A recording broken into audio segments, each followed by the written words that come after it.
фарзандумон дуташ ҳамиҷа, дуташ қатъи наберам дар Тоҷикистон. чӣ хел аст ҳамин дурии ҷудоӣ бо фарзандон барои модар? мо ғарибему чӣ кор кунем? мо пул надорем, зиндагӣ надорем, шароит надорем, бароям шароит омада дар инҷа кор кардастем. мо як духтари бешавар дорем, дута гудак қатъи шавар партов рафт омадем, ҳам гудакҳои моро мехӯронем, мепӯшонем, чӣ кор кунем дига? духтарчам касал, шароити ҷамъ вазбин, патент, пул беҳад вазбин, хай кор кардастем оста-оста.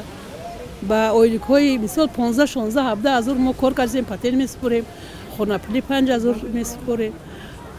ба рӯҳияи шумо чӣ хел таъсир мерасонад? Сахт ёд мекунед, баъд тез-тез мо занг мезанед? беҳад сахт ёд мекунем. Чӣ хел фарзандонро ёд намекунем? Раҳ дур ғариб шидагием дар инҷо. чӣ қадар пас хона мераведу фарзандотонро мебинед? мо 2 сол, 1.5 сол да баъд хона меравем. умуман дар Русия чанд сол ҳастед? мо 22 сол шид дар инҷа. Умри ҷавоним дар инҷа пир шуд. ширини ҳаёт. мо ҳам вақти 93 омадагӣ ҳаминҷа мондам, шавҳарам ҷудо шудагӣ, хай гудакҳоро партофтагӣ рафтагӣ, 4 гудак дарди сари ман. кай вақте самолёта мешинем гирья метунам, конечно қина ғарибӣ. фарзандо монда уҷа, хеш таборо монда иҷа, хмонда иҷа, бо ина қин шида патент месупорем, 5000 пули хона, патент пули 4200. қина зиндагӣ маҷбур мекунам. иҷа ҳам аста шукр ду танга кор мекунем.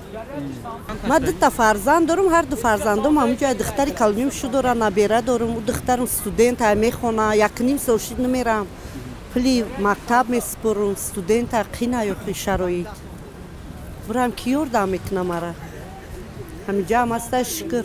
Без детей приехали сюда, почти, не знаю, год не было. У нас 4 детей. Сейчас 2 там осталось, 2 здесь с нами, младшие.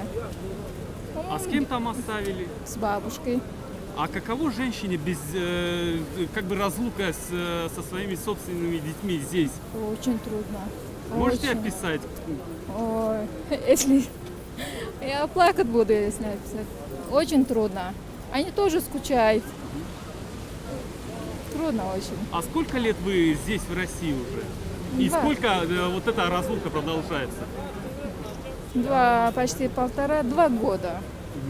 Нет, мы съездили и пришли. А сейчас вот сколько? Полгода. А как часто общаетесь? Может, по телефону, по скайпу? Телефоном общаемся часто. Сколько в неделю? В неделю 2-3 раза, иногда каждый день.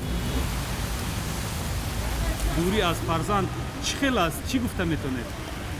چی گفتم ایتون؟ من سال که فرزنداش ندیده توی به فرزنداش گذروندن چه خیلی تو؟ به او چه گذروندن توی هزار بیدیو 200,005 ما کار کرد پولش گرفتن دزدیدن هزار بیامین عذابی گور بتره خودتون فرزندتون در کجاست؟ خودم فرزندامون در خونه در تاجیکستان؟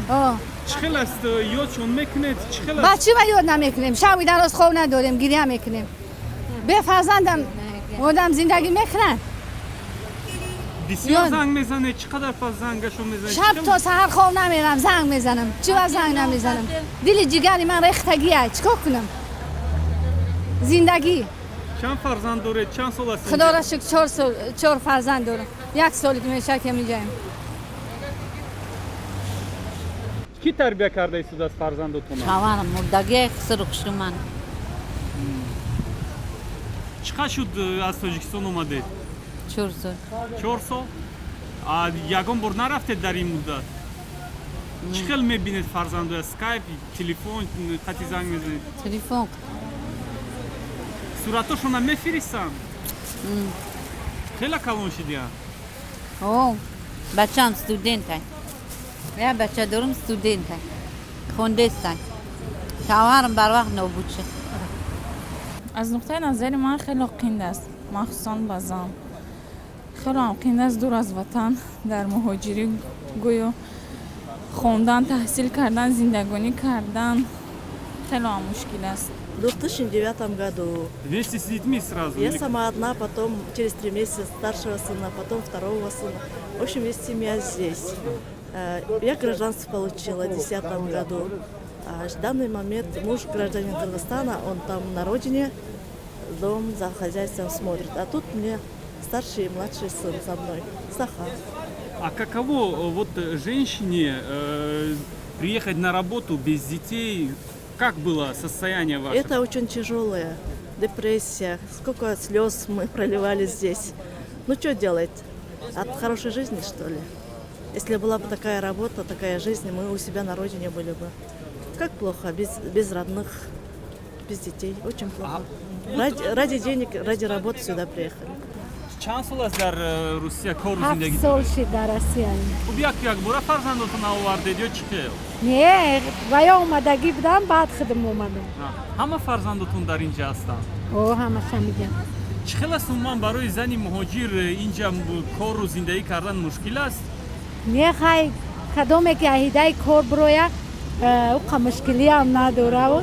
Хай шумо кор мекунед инҷа ё фарзандотон нигоҳубин не, ма кор мекунам. Ин ҳамиҷа ягон чизи майда-чайда, ягон чай оварда савдо мекунем.